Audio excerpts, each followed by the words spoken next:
Shana Tova. Shana Tova. Every year in the weeks leading up to Rosh Hashanah, people ask me what it's like to prepare for the high holidays. Oh, you must start months in advance. It's kind of like your Super Bowl season, huh? Oh, wow, your family must not see you much this time of year. It's kind of like your version of tax season, right? One of my favorites came a couple of years ago when someone asked me if preparing for the high holidays was akin to training for the Olympics. And honestly, I kind of loved that one, not only because of the parallels of the majesty and the grandeur, but in many ways, I do sometimes feel like standing here is the culmination of lifelong training and preparation for this moment. But mostly, I appreciate these metaphors because they acknowledge the enormity of the season that's upon us.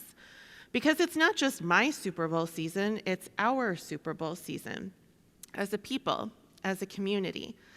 And because of that, because of the significance of this time, I take seriously the task of choosing something meaningful and important and timely to talk about with all of you. Something that I think will speak not only to what we want to hear, but what we really need to hear in this moment. And this year I considered any number of topics that I thought might be interesting and relevant. But in the end, what I want to talk about is so much more important. Tonight, I want to talk about us. I want to talk about our community and our relationships. And because I believe in the power of naming hard things and saying them out loud, I think we need to acknowledge at least some of our pain points before we can even attempt the task of mending them. So here are just a few.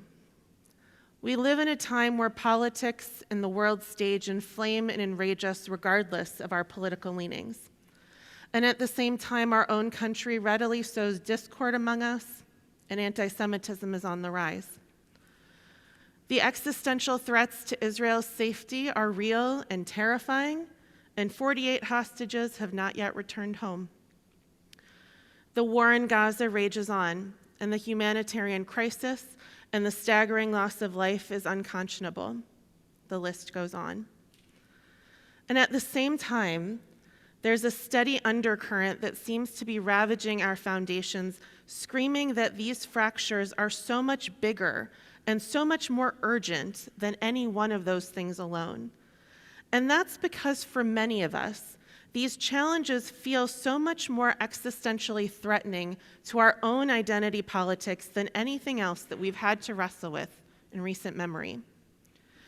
And now we're left wondering what to do when we feel confronted with the pain and the confusion and the loneliness that we feel playing out in our own lives and in the life of our community. Tonight, we sit here in the first moments of a new year that I desperately want to be bright and promising, and yet so many of us feel utterly stagnated, wondering how to stop these rifts from becoming gaping chasms. Tonight, though, I'm going to do something that I very rarely do. I'm going to give you a spoiler. This is a sermon about hope, and I want you to listen to my words tonight through that lens. Because even though right now we might feel stuck in this endless battle that feels so much bigger than politics, because it gets at the heart of what we believe and how we understand ourselves, I believe that we're actually sitting on the precipice of something beautifully, breathtakingly hopeful. A few weeks ago, our past president, Dan Gilbert, and I started talking about what it means to be a Jew in the world today. But as our conversations moved from philosophical musings to personal reflections, we began speaking earnestly about the experience of living through these past 2 years. We spoke about Israel and the war in Gaza, but we made a conscious decision not to turn our dialogues into debates. Instead, we talked about ourselves and how we personally have grappled with what it has meant to encounter day in and day out a sense of prolonged brokenheartedness. And we wondered if we could take that model and broaden it. We wondered if others would find meaning in a facilitated conversation that centered not on politics or soapboxes or debates or scoring points, but instead would focus on the impact that those very types of confrontations have wrought on our lives. Together, Dan and I prepared. We strategized about venue and facilitation style. We created guidelines for engagement and group norms to follow.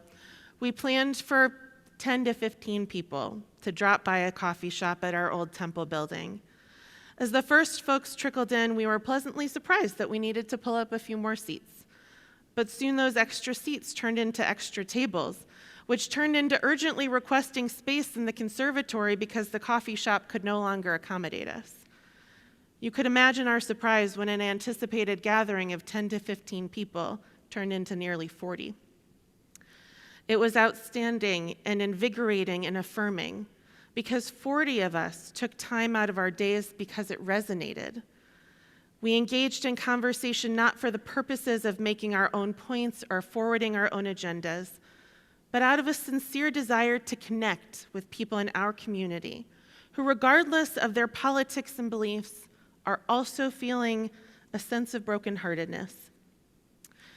In my conversations with Dan, we talked about feelings of disconnect and of separation. We spoke about what it means when some of your most deeply held beliefs are challenged, and when core parts of your identity conflict with friends and neighbors and communities where you used to find agreement. And we found that our feelings were echoed tenfold. And it wasn't because we were all of the same mind sitting in this echo chamber of agreement. In fact, nothing could be further from the truth. Because the truth is that people from every part of the political spectrum showed up for that conversation. Folks who are diametrically opposed in their personal convictions all showed up. And we soon saw that when we strip away the specifics, the feelings are the same. We didn't solve anything that day, but that wasn't the goal. Our goals were to connect, to find common ground, and to acknowledge that regardless of what we believe, that there are others who feel the exact same way. 40 of us showed up to have that kind of conversation. 40 of us came because we yearned to feel a sense of connection. 40 of us showed up because we cared enough to try. And that, my friends, is incredibly and undeniably hopeful. In the weeks since, I've returned to that conversation, treating it like a piece of Talmud in my mind and turning it over and over again, trying to unpack not only what we created, but why it worked where other methodologies have failed, but also to begin thinking deeply and expansively about some of the truths that we unearthed together. And I wondered, what can that tell us about what we should be doing in this moment? Our tradition teaches that entering the fray and engaging in disagreement is not a bad thing. And in fact, if it's done for the purposes of achieving something higher and holier, then it's actually encouraged because it can bring us closer together. But in the past couple of years, not only have our disagreements not really achieved that sense of closeness, but we've moved so far into our own corners that we've stopped really talking, and we're deepening the rifts almost as a matter of course. We've stopped engaging in the act of sacred disagreement, and instead we've moved to places of avoidance or assumption. And that is because as a Jewish community, we're experiencing what Rabbi B'nai Lappi calls a narrative crash. She says that after any traumatic event, human beings have to figure out what we're going to do to deal with the pain that we've encountered. And we do that in large part by integrating the pain and its lessons into our collective story. But what happens when the story that emerges from a trauma seems to be completely anathema to the story that we've been telling ourselves for generations? And that is what we call a narrative crash. Rabbi Lappi explains that there are three possible responses to a crash. One is to completely deny that that crash ever happened and build bigger and stronger walls around your master story so that it can never be threatened again. The second is to accept that your story has crashed and reject that story and find something totally new. And option three is arguably the hardest, and that's to accept that the narrative has crashed, but instead of clinging to it or rejecting it, you choose instead to reinterpret it. Throughout Jewish history, we've endured profound upheavals, but instead of abandoning our faith or freezing it in place, we've continually reimagined it. For example, when the Second Temple fell, it ended the sacrificial system that was at the heart of our Jewish practice, and we faced a choice in that moment. We could have preserved it at all cost, we could have walked away from it entirely, or we could have reimagined our connection with God. And we, of course, chose reinvention, and we transformed ourselves into a prayer-based community, and that choice still shapes what we are and who we are and what we do today. Rabbi Yehuda Kurtzer, who was very recently in Omaha, president of the Shalom Hartman Institute, says that October 7th for the Jewish world represents a series of crashing narratives that have had far-reaching effects on our stories. And this, I think, is actually key to understanding why these past 2 years have felt fundamentally different than other times that we've experienced ideological shifts. So I'd like to invite you to think for just a moment about your own narratives, the stories that you tell about your own Jewish identity, and more specifically, the stories that speak to your relationship with Israel. And I want you to think of the stories as you would have told them pre-October 7th.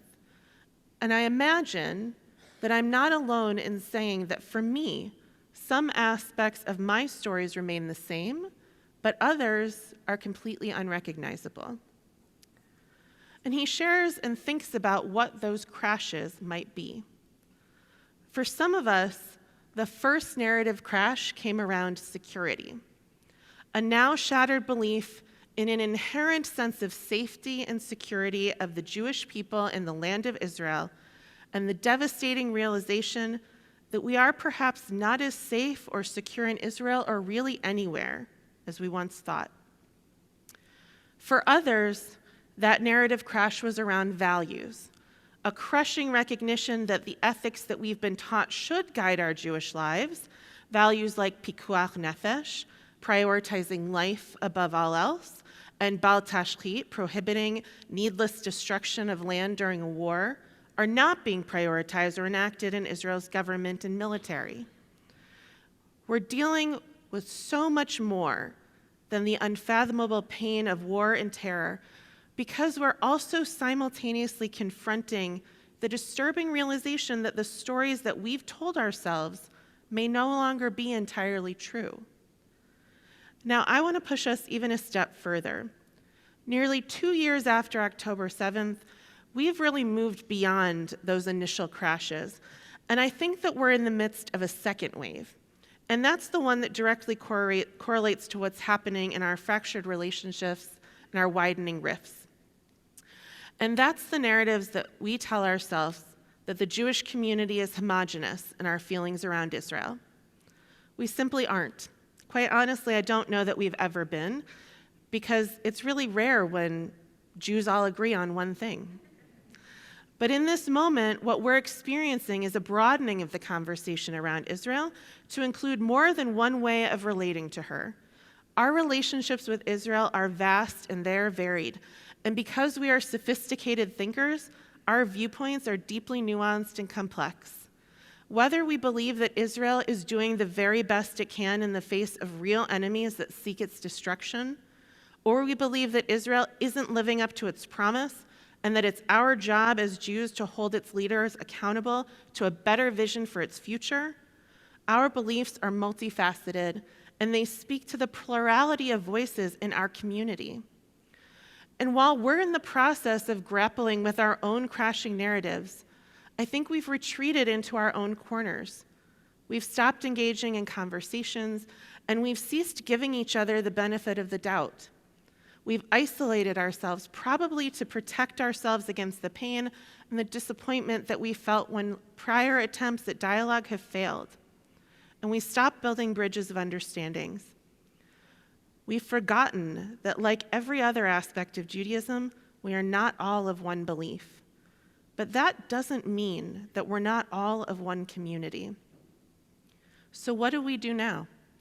What will it take for us to re-enter these conversations and rebuild our relationships? And the short answer is, it depends. It depends on all of us, what we want, and what we're willing to do to get there. Our conversation in the old temple building, I think, was a start. And that's because we got a few things right. First, we reclaimed the in-person conversation. So much of the collective Jewish story is being played out online at this moment. And yet, face-to-face conversation is the most human and the most humanizing thing we do. Fully present to one another, we learn to listen. It's where we develop the capacity for empathy. It's where the experience of joy, the joy of being heard and being understood. And it's in those moments that we can experience what Martin Buber calls an I-thou moment, where God can really dwell between us. In a heated argument, we can be tempted to discard the humanity of the person that we're disagreeing with, reducing them to their single opinion on their single issue that we're talking about. And when we add a screen to that mix, the tendency increases exponentially, allowing us to sidestep conversations that we feel might be too messy or too fraught. In addition, when we're looking on a screen and we wrong somebody, we don't actually have to look at them eye to eye to apologize. We can simply type, "I'm sorry," and hit send, or even ignore it altogether. But face to face, you have to encounter the harm that you've caused.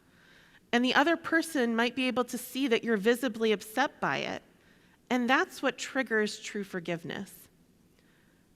The second thing we got right was convening this conversation not in a random location or in a random group of people, but within our sacred community, where our relationships exist and extend far beyond this one moment and this one issue. In The Anxious Generation, social scientist Jonathan Haidt shows how technology has reshaped our interactions, contrasting what he calls real-world and virtual world relationships. In person, he says, communities typically have a high bar for entry and exit, so that people are motivated to invest in relationships and actually repair rifts when they inevitably happen. But an exclusively virtual world interaction, on the other hand, usually has a low bar, and it makes it easier for people to block somebody that they disagree with, or simply to quit when things get hard and they're unhappy. And that's the difference, I think, between a network and a true community. When relationships are grounded in person, we learn to manage both our connections and our emotions to sustain them. This reminder, I don't think, could be any more urgent as we enter this new year together. We're a part of a sacred community with a shared history of more than 150 years. And our story will continue not in spite of our disagreements, but probably because of them. Because our disagreements can and will make us stronger and more resilient if we do the hard work of reclaiming the conversations and investing in our relationships in real time with real people, face to face and soul to soul. That is how we do the work and how we mend the rifts. It's holy work of this season, and it's work that we know how to do. And it begins with the recognition of the humanity in each other and the belief that everyone has something to teach us. How would we encounter each other if we gave ourselves the grace to deal not in moral certainties, but instead to carve out intentionally space for moral uncertainty? Even our great teacher and rabbi, Moshe Rabbeinu, left space for uncertainty. In the book of Exodus, as we're reading about the 10th and final plague, Moses says to God that God is going to go out kechatzot, around midnight. And as you might expect, the rabbis are pretty interested about that ambiguity. Moses, who's in direct conversation with God, somehow doesn't know the exact time the Exodus is going to happen? Impossible, say the rabbis. No. Here Moses is teaching us a spiritual lesson about a moral posture of uncertainty. Teach your tongue to say, "I don't know," the rabbis of the Talmud say.